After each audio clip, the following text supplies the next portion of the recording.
अस्सलाम वालेकुम, I am Faisal, your English teacher. आज हम जेफरी चौसर के बहुत ही प्यारा work prologue to the Canterbury tale पे बात करेंगे। Prologue to the Canterbury tales by Geoffrey Chaucer. Geoffrey Chaucer was born in 13th-14th century, 24 October 14th centuries, was an English poet and author widely considered the greatest English poet of the Middle Ages. He is best known for the Canterbury Tales. He has been called the father of English literature or alternatively the father of English poetry. Now we will talk about the some key facts of the poetry of Geoffrey Chaucer. So full name Prologue to the Canterbury Tale, author Geoffrey Chaucer, type of work poetry, two tales are in prose, the tale of Melibea and the Parson's Tale, genre narrative collection of the poem, character portraits, parody, estate style, romance, fabulio, language Middle English, time and place written around 1386-1395 in England. Date of first publications sometime in the early 15th century. Publisher originally circulated in hand copied manuscripts. Narrator, the primary narrator is an anonymous named members of the pilgrimage who is not described.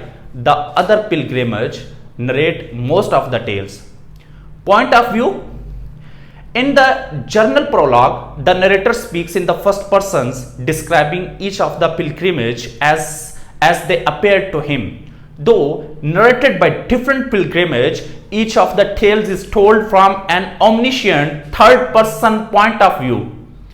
According to it, now we will talk about the setting. The setting in the tabard inn, the road to the Canterbury Tale. If we talk about the major conflict, the struggle between characters manifested in the links between tales mostly involve clashes between social class, differing tastes and competing professions. There are also clashes between the sexes and there is a resistance to the host somehow tyrannical leaderships. Rising action. As he sets off a pilgrimage to the Canterbury Tale, the narrator encounters a group of other pilgrims and joins that night.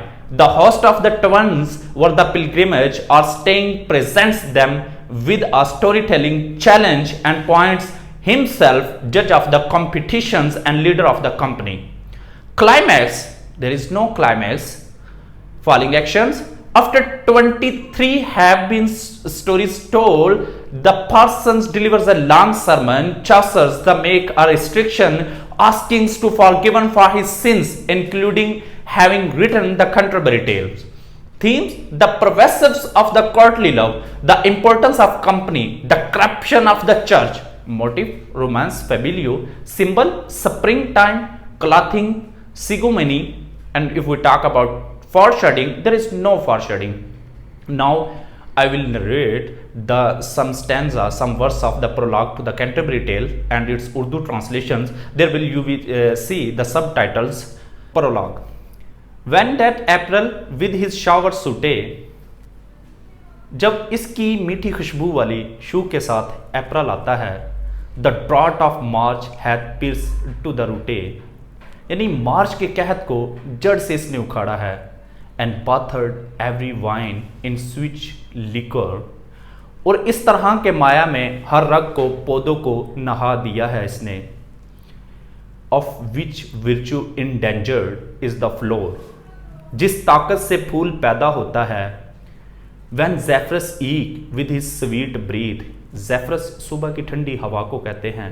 जब मगरब से सुबह की ठंडी हवा अपनी मीठी सांसों के साथ चलती है. Inspired hath in every hold and heath, और वो हर लकड़ी और खेत में जिंदगी सांस लेती है. The tender copses and the young sun, वो जो नए टेंडर्स होते हैं, नए नन्हे नन्हे पत्ते और जवान सूरज. Hath in the ram his half course urine, मेष में निस्फ निसाब चिल्ला चुका है. And small fowls make a melody, और छोटे छोटे परिंदे धुने गाते हैं। That slepen all the night with open ye, वो जो खुली आंखों से रात भर सोते हैं। सो पिरखत हिम नेचर इन हर कोरेज, तो कुदरत उनको दिलों में उकसाती है। Then longen folk to go on pilgrimage, फिर देहाती लोग ज़ियारतों पर जाने के लिए ख्वाहिश दिखाते हैं। एंड पाल्मर्स फॉर टू सीकन स्ट्रॉन्ग स्ट्रोन्स, और पेशावर हजाज कराम जो पिलग्रिमेज वाले होते हैं गैर मुल्की साहिलों की तलाश में चल निकलते हैं। टू फॉरन हाज कूत इन सोंडरी लोन्स, और दूर दराज मज़ारों की तरफ वो जाते हैं जो मुख्तलिफ ममालिक में जहाँ उन्होंने पहुँचना होता है। And specially from every shires end, और ख़ास तौर पर हर शायर के इख्तिताम पर of England to Canterbury they wend, और इंग्लैंड से कैंटरबरी का वो सफ़र करते हैं। The holy blissful martyr for to seek, मुकद्दस मुबारक उस शहीद की तलाश में। That hem hath helpen when that they were sick, जिसने उनकी मदद की थी जब वो बीमार थे।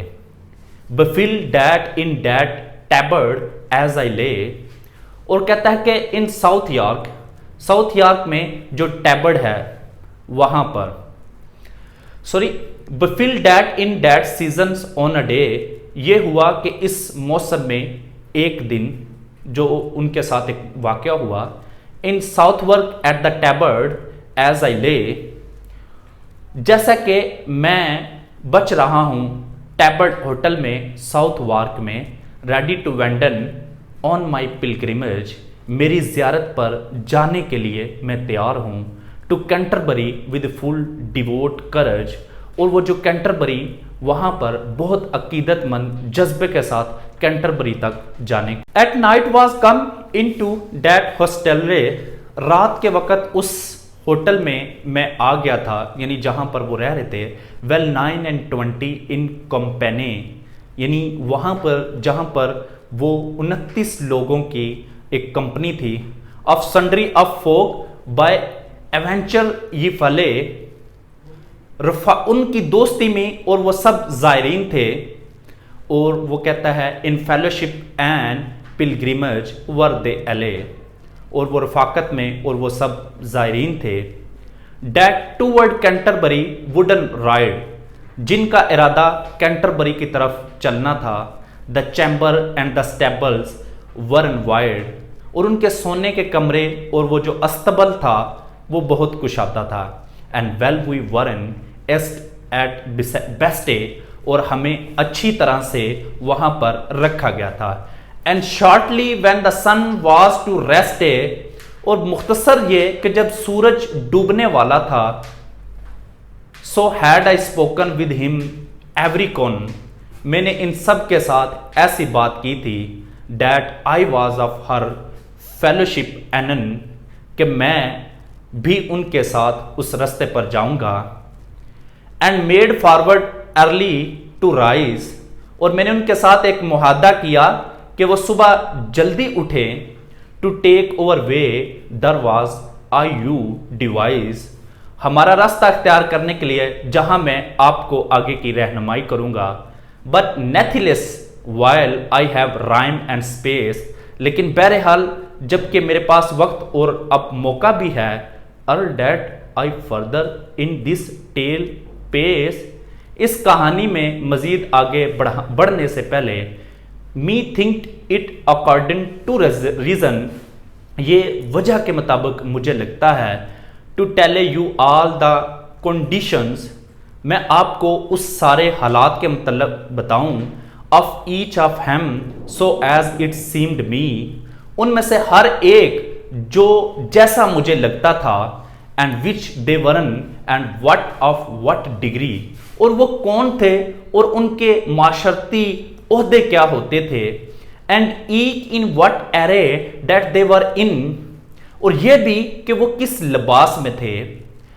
And at a knight then will I first begin, और एक नाइट मैं उससे शुरू करूंगा अपना ये किस्सा ख्वानी। द नाइट अपना पहला कैरेक्टर ले रहा है. He is taking his first characters the night.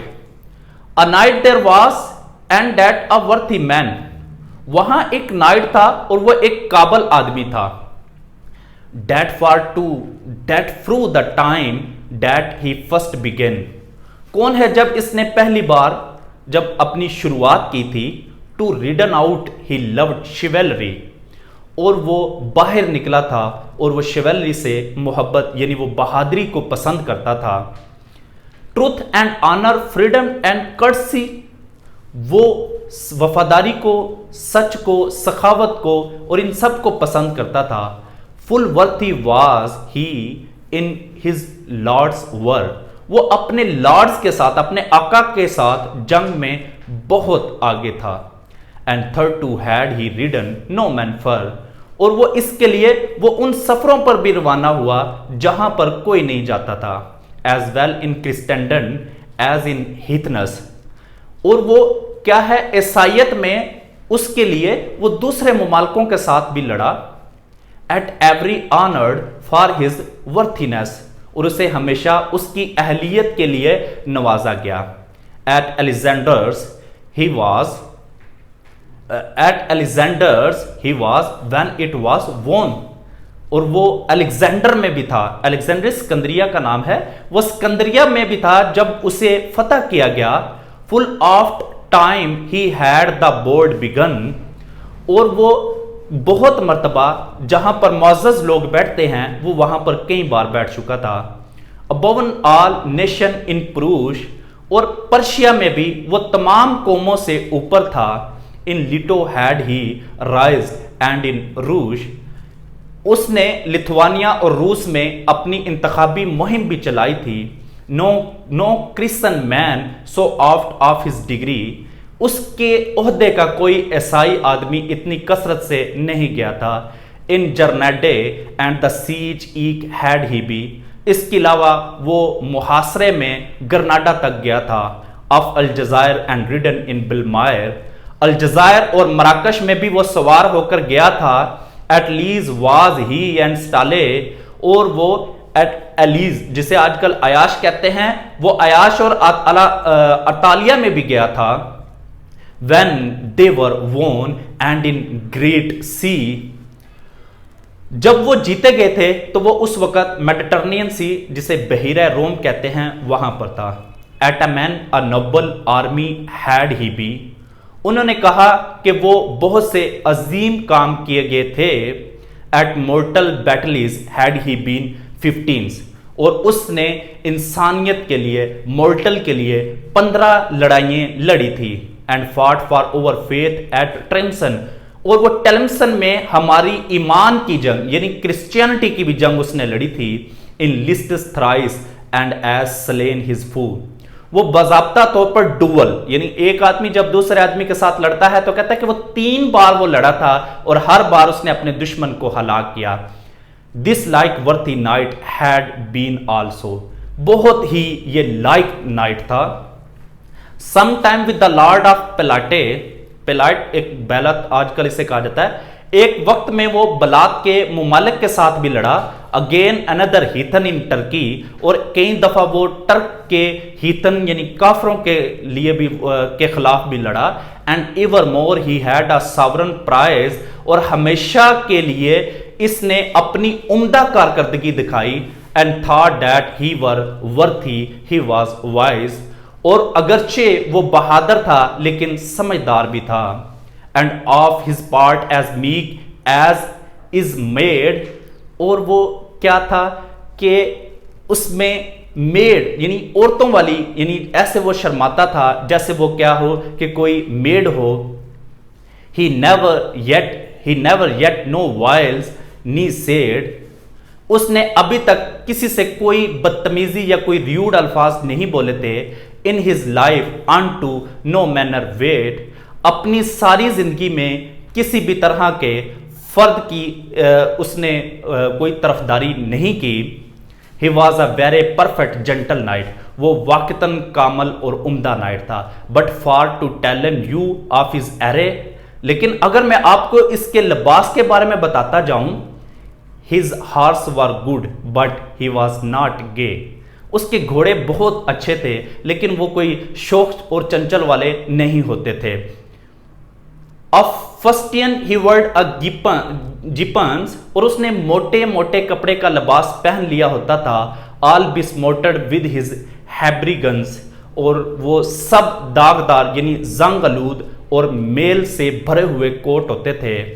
For he was late he come from his voyage, क्योंकि वो हाल ही में अपने सफर से वापस आया था। And went for to do his pilgrimage, और अपनी जियारत करने चला गया था। So if we do a conclusion, prologue. So firstly I will justify the title prologue. Prologue comes from the Greek term prologos, which means before word, is an opening of a story that establishes the setting and gives background details. Generally speaking, the main function of prologue tells some earlier story and come connect to it the main story. The night, the first pilgrimage Chaucer described in the journal prologue, and the tellers of this first tale, the knight, represent the ideal of a medieval Christian man at arms. He has participated in no less than 15 of the great crusades of his era. Brave, experienced and prudent narrator greatly admires him. So dear students, आज हमने prologue to the Canterbury Tale की prologue को पढ़ा, character night को पढ़ा और इसकी 1 से 78 लाइंस को पढ़ी। हमने इसके की फैक्ट्स को पढ़ा। आई होप कि आप लोगों को इस तमाम पॉइंट्स की समझ आ चुकी होगी। इंशाल्लाह अब मिलेंगे अपने अगले लेक्चर में जिसमें हम मजीद किरदार करेंगे। हमारी वीडियो को लाइक कीजिए, सब्सक्राइब कीजिए और शेयर कीजिए। अल्लाह हाफिज़।